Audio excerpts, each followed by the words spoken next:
Here's a thought that might flip things on its head. What if most people who fail in life aren't lazy at all? What if they're just lost? They're working their tails off, but they're following the wrong map for life. Someone handed them a faulty blueprint and they don't even know it. So let's just pause for a sec and get real. I want you to think about your own life right now. Your job, your relationships, your health, all of it. Is this where you actually planned to be, or did you kind of just land here? Zig Ziglar tells this great story about driving to Meridian, Mississippi, late one night. He stops, gets directions, follows them to a T, and an hour later, he's 45 miles in the wrong direction. He wasn't there because he was a bad driver. He was there because he got bad information. And that right there is the problem so many of us face.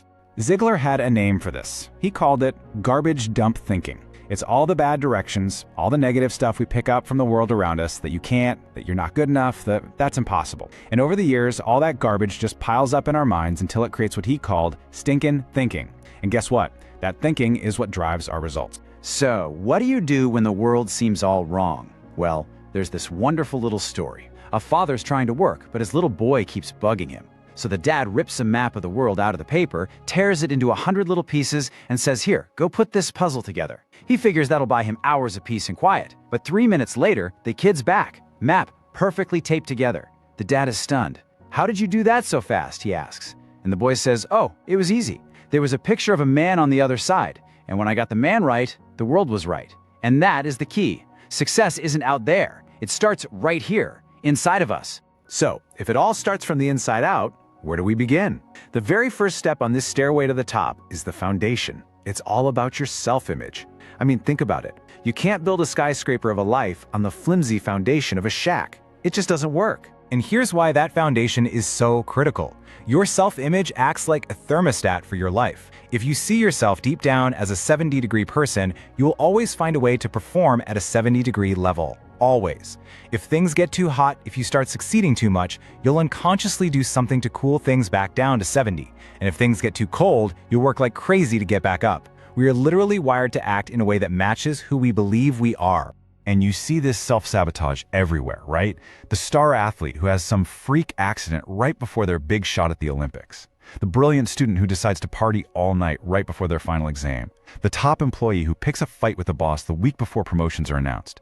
It's not just bad luck, it's their internal thermostat kicking in. Their self-image can't handle the heat of that success, so it creates a situation to prove they weren't good enough anyway.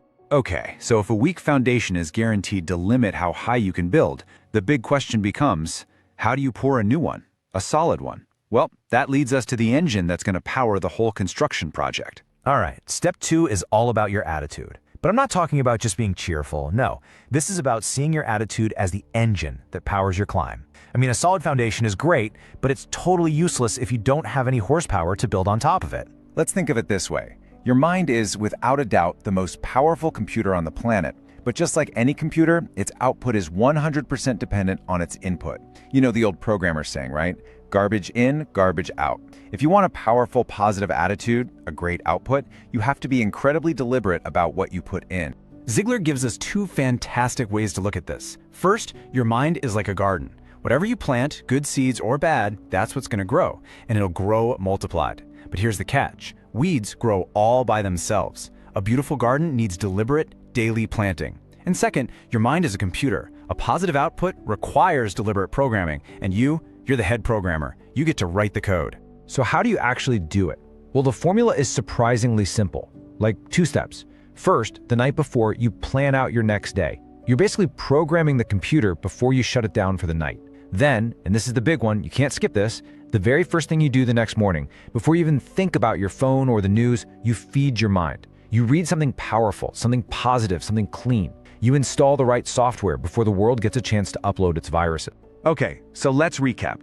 We've poured a solid foundation with a healthy self-image. We've fired up the engine with a carefully programmed positive attitude. But an engine screaming at full power is just making a lot of noise if it's not connected to anything. It's completely useless without a steering wheel and, a place to go. And that brings us to the third crucial step on this stairway, setting goals. This is your destination. This is what gives you direction. This is what takes all that amazing potential from your self-image and attitude and turns it into real, actual progress. I absolutely love this example. There was a guy named Howard Hill, who was probably the greatest archer who ever lived. This guy could literally shoot an arrow into a target and then split that first arrow with a second one. It's just unbelievable skill. But if you put a blindfold on him, he couldn't hit the broadside of a barn. And that's the whole point. It doesn't matter how talented or capable you are, you cannot hit a target that you cannot see. Dr. Maxwell Maltz took it even further. He said that a human being is a lot like a bicycle. As long as you're moving forward toward a goal, you have balance, you're stable. But what happens the second you stop pedaling toward an objective? You don't just stand still. You start to wobble, you falter, and eventually you fall right over. See, without goals, we don't just stand still, we actually collapse.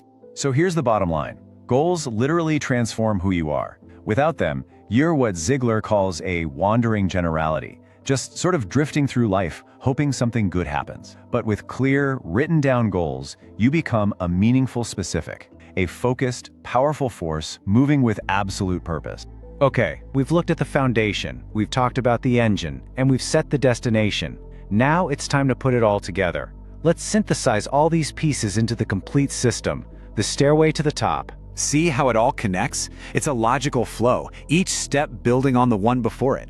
You start by pouring that solid foundation of a healthy self-image, genuinely believing you deserve success. Then you fire up the engine of a positive attitude by programming your mind for action every single day. And finally, you grab the steering wheel and point all that power toward clear, specific goals. That's the blueprint. But there's one last piece, kind of like the secret ingredient that fuels the whole climb. And this is it. This one single idea changes the entire game. It completely reframes what success is all about. It's not about what you can get, it's about what you can give. It's not a competition. The ultimate secret to getting to the top of the stairs is realizing that the fastest way up is to help other people climb with you. Success is just a byproduct of serving others. So there you have it, the foundation, the engine, the destination, and the fuel that powers it all. This isn't just some motivational fluff. It's a practical owner's manual for building the future you want. So the only question left is, what are you going to build?